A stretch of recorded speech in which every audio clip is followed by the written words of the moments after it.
Good morning সকলকে, আমার আরও একটা নতুন ব্লগে সবাইকে স্বাগত। বাজে এখন কিন্তু 11টা, আর এখন থেকে আমি ব্লগ স্টার্ট করছি। আজকে ব্লগ স্টার্ট করতে করতে দেরি হয়ে গিয়েছে। ভেবেছিলাম যে সকালবেলা স্টার্ট করব, কিন্তু হয়ে ওঠেনি, কিছু কাজ ছিল ঘরের। তো সেই সমস্ত কিছু করে উঠে নিয়ে তারপরে পুজো দিলাম। তারপরে কিন্তু এখন আমি ব্রেকফাস্ট করব। এইটা ব্রেকফাস্ট করা একদমই ভালো সময় না, আজকে যেহেতু লেট হয়ে গেছে, আমি কোনোভাবেই এবার ব্রেকফাস্ট স্কিপ করতে পারবো না।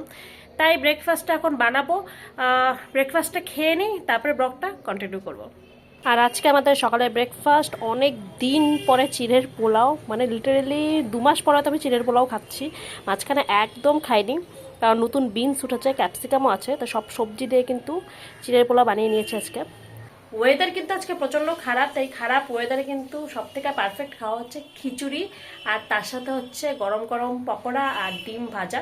তো সেটাই করে ভেবেছি, তো সেটারই প্রস্তুতি এখন নেব আর কি। মুগ ডালের খিচুড়ি বানালাম না, কারণ একটু ভারী হয় মুগ ডালের খিচুড়িটা, ভোগ চাল দিয়ে করা হয়, তো সে কারণেই আর কি সেটা বানালাম না। আর মুসুর ডাল যেহেতু সেদ্ধ চাল দিয়ে হয়ে যায়, তো ওটা অতটা খেলে পরেও মনে হবে না আর কি। তো এই হচ্ছে প্ল্যান।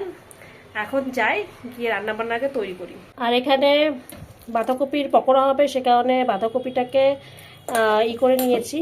সবাইকে খেতে দেওয়া হয়ে গেছে অলরেডি, এখন শুধুমাত্র আমার জন্যই পকোড়াটা ভাজা হবে। তেলও অনেকখানি চলে এসছে। এই যে এই আমলকিগুলোকে দুদিন আগে আমি এটাকে শুকাতে দিয়েছিলাম, মানে আমলকি করব, শুকনো আমলকি। জবের থেকে দিয়েছি তবের থেকে রৌদ্র চলে গেছে, মানে ভাগ্য এতটাই খারাপ যাকে বলে। এই অবস্থা রয়েছে। এবার জবে হচ্ছে রৌদ্র উঠবে, তবে হচ্ছে এগুলো শুকাবে। এর মধ্যে কাণ্ড হয়ে গিয়েছে, সকাল থেকে কারেন্টটা নেই। নদু আর বাবা দুজনেরই চান বাকি আছে, স্নান এখনও করেনি ওরা দুজনের মধ্যে একটা জন। আমার তো স্নান সকালবেলা করে নিয়ে পুজোটা করে নিয়েছি, তিথিও তো স্নান না করে গিয়েছে। এখন জানি না কতক্ষণ কারেন্ট আসবে কি আসবে না, হয়তো লাইনের কাজ করছে, 4টা-5টা অবধি নাও আসতে পারে। নদু আর বাবা দুজনেই বসে আছে স্নানের জন্য। এখন দেখা যায় কারেন্ট কখন আসে না আসে। আর অন্ধকার, এদিকে তো বাইরে অন্ধকার, তার মধ্যে কারেন্ট নেই, ভিতরেও অন্ধকার, মানে সব জায়গায় অন্ধকার আর অন্ধকার ঘরের আজকে। প্রায় এখন 2:30 বাজে, কিন্তু ওয়েদারটা জাস্ট দেখো। সকালবেলা যেরকম ছিল ফগ, সকালবেলা যেরকম কুয়াশা ছিল, এখন কুয়াশা নেই, কিন্তু এরকম অন্ধকার হয়ে আছে। তো এই হচ্ছে আমার দুপুরের লাঞ্চ আজকের। মুসুর ডালের খিচুড়ি, তার সাথে ডিমের অমলেট, আর নিয়েছি আমি অল্প একটু মিক্স আচার। আমি বাঁধাকপির পকোড়া নেইনি আর কি, কারণ বাঁধাকপি খুব একটা খাই না, সে কারণের জন্যই। তো এই হচ্ছে আজকের আমার লাঞ্চ। এর আগের দিন নীলের কলিগ নীলকে এই জয়নগরের মোয়াটা দিয়েছিল। এটা কিন্তু স্পেশালি উনি জয়নগর থেকে নিয়ে এসেছিল। আমাদের এখানে জয়নগরের মোয়া সেরকমভাবে পাওয়া যায় না, কিন্তু এটা কিন্তু একদম জয়নগরেরই। উপরে প্লাস্টিকটা দেখে আমি ভাবছিলাম যে মোয়ার কালারটাই হয়তো ওটা, কিন্তু প্লাস্টিকটা সরিয়ে বুঝতে পারলাম যে মোয়ার কালারটা কিন্তু সাদা, আর ভেতরে কিন্তু কাজু বাদাম আর হচ্ছে পেস্তাও দেওয়া ছিল, আর ঘিয়ের কিন্তু খুব ভালো সেন্ট আসছিল। দেখেও এতটা খুব ভালো লাগছিল, খেতে নিশ্চয়ই ভালো হবে। আর এর খেয়ে নিয়ে কেমন হলো সেটা কিন্তু তোমাদের সাথে বলবো। আর আজকে রয়েছে তিথির পৌষ মেলায় প্রোগ্রাম, যেটা আমি আগের ব্লগে বলেছিলাম। তো সেই জন্যই আর কি তিথিকে রেডি করাবো, কিন্তু তার আগে এবার আমি নিচে রেডি হয়ে গিয়েছি, কারণ প্রত্যেকবার তিথিকে কোনো প্রোগ্রামে রেডি করাতে গেলে কি হয়, লাস্টের দিকে আমি নিজেই রেডি হতে পারি না, ওরকম আমি জামাকাপড় পরে ছুটে যাই। তো এবার ঠিক করেছি যে আমি আগে নিচে রেডি হয়ে নেবো, মানে রেডি বলতে জামাকাপড় পরে নেবো শান্তি মতন, তারপরে ওকে একবার সাজাতে বসাবো। আর তিথি এখানে রেডি, পুরো মেকআপটা দেখানো যাচ্ছে না কারণ একটু দেরি হয়ে গেছে। সোয়েটার বয়টা পরে নিয়েছি, টুপি পরানো যাবে না, হ্যাঁ জ্যাকেট পরে নিয়েছি, হ্যাঁ কারণ পেছনে খোপা আছে সেই কারণে। তো আমরা কিন্তু পৌঁছে গেছি মেলার সামনে একদম, আর এখন ভেতরে ঢুকি, বাকিরা সবাই পৌঁছে গেছে, আমাদের একটু লেট হয়ে গেছে, কিন্তু বেশি দেরি হয়নি, সে যাই এখন চলে যাই।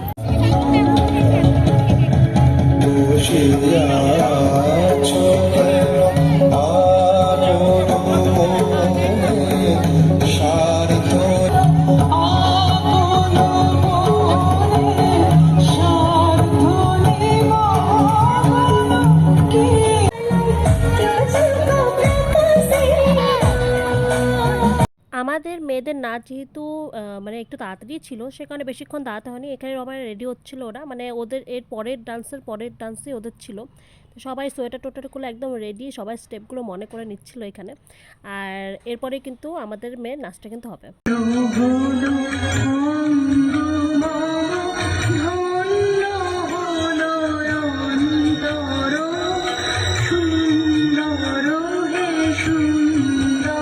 পুরো ভিডিওটা দিতে পারলাম না, কারণ যেহেতু কপিরাইট ক্লেম আসে যাবে সেই কারণেই। তো যাই হোক, ওদের ডান্সের পরে কিন্তু এখন ফটো বা পিকচার তোলার সময় সবাই পিকচার টিকচার তুলে নিল। আর এই যে মেয়েটাকে দেখতে পাচ্ছ, এর নাম অভিপসা, আমার মেয়ের বান্ধবী। এর কিন্তু ছিল ওই দিন বার্থডে, তো সে কারণে ও সবাইকে গিফট দিচ্ছিল, মানে চিপস, চকলেটস, বাচ্চারা আর কি যা যা পছন্দ করে তা সবাইকে দিচ্ছিল। ওর জন্মদিনের দিনও কিন্তু ও ডান্স করেছে, আর প্রত্যেকবার ওর জন্মদিনের দিনে কিন্তু এই ডান্সের প্রোগ্রামটা পড়ে, সেজন্য কিন্তু ওর ভীষণ মজা হয় আর কি। কিন্তু আজকে যেহেতু তিথি ছিল, অন্যবার কিন্তু তিথি থাকতে পারে না, কারণ এই সময় আমরা যেহেতু বাড়ি যাই, তো সে কারণে থাকতে পারে না। এইবার তিথি ছিল, তিথিরও কিন্তু ভীষণ মজা হচ্ছিল, বিশেষ করে ফ্রেন্ডসের জন্মদিনে থাকলে পরে তো অবভিয়াসলি সবাই একটু মজা হয়। ওর মা এখানে সবাইকে সার্কুলেট করছিল গিফটসগুলো, আর এখানে সবাই মিলে ম্যামের সাথে একটা সেলফি তুলে নিচ্ছিল। এই হচ্ছে পৌষ মেলার ভেতরে, কিন্তু আমি মেলার ভেতরে যাইনি আর কি। ভেতরের দিকে মেলা ছিল, রনি আমাদের সাথে গিয়েছিল, ও ঘুরে এসেছিলো। আর এই যে বার্থডে গালার সাথে আমার মেয়ে। এরপরে ছিল কিন্তু মেন আকর্ষণ কেক কাটা, কারণ এখানেই ওর জন্মদিনের কেক কাটা হবে, যেটা মিস নিয়ে এসেছিলো। তো মিস কিন্তু ওর জন্য কেক নিয়ে এসেছিলো, আর সবাই মিলে একসাথে খুব হইচই করে কিন্তু কাটা হলো। সবারই আনন্দ, একজনের জন্মদিন মানে সবারই জন্মদিন, মানে সবাই একসাথে ধরে ধরে কেক কাটা, সবারই মনে হয় আজকে সেলিব্রেশনের দিন ছিল। যাই হোক, কেক টেক কাটার পরে আমরাও কেক টেক খেলাম, আর বাচ্চারাও কেক টেক খেলো। এরপরে কিন্তু আজকের এই দিনটা কিন্তু শেষ হলো খুব ভালোভাবে। ডান্সটা ওরা খুব ভালোভাবেই করেছিল, আর বিশেষ করে ওর জন্মদিন ছিল দেখে আরও এই দিনটা স্পেশাল ছিল। ম্যাম সবাইকে এখানে কেকটা ভাগ করে দিতে বলছিল আর কি। তাই হচ্ছে আমাদের ম্যাম। আর এরপরেই কিন্তু আমরা কেক কাটিং হওয়ার পরে, কেকটা খাওয়ার পরে বাড়ি চলে আসছিলাম। এই যে মেয়েদের ডান্স কিন্তু তখনও চলেই যাচ্ছে। আচ্ছা, এই ব্লগটা কিন্তু বাড়ি এসে আমি মানে শেষ করতে ভুলে গিয়েছিলাম, তাই জন্য ভয়েস ওভার দিয়েই কিন্তু আজকের এই ব্লগটা শেষ করছি। তোমাদের যদি এই ব্লগটা ভালো লেগে থাকে তাহলে চ্যানেলটাকে অবশ্যই একটা সাবস্ক্রাইব করে দিও, আর ভালো লাগলে একটা লাইক করে দিও। দেখা হচ্ছে পরের ব্লগে, ততক্ষণের জন্য সবাই সুস্থ থাকো, ভালো থাকো, বাই বাই।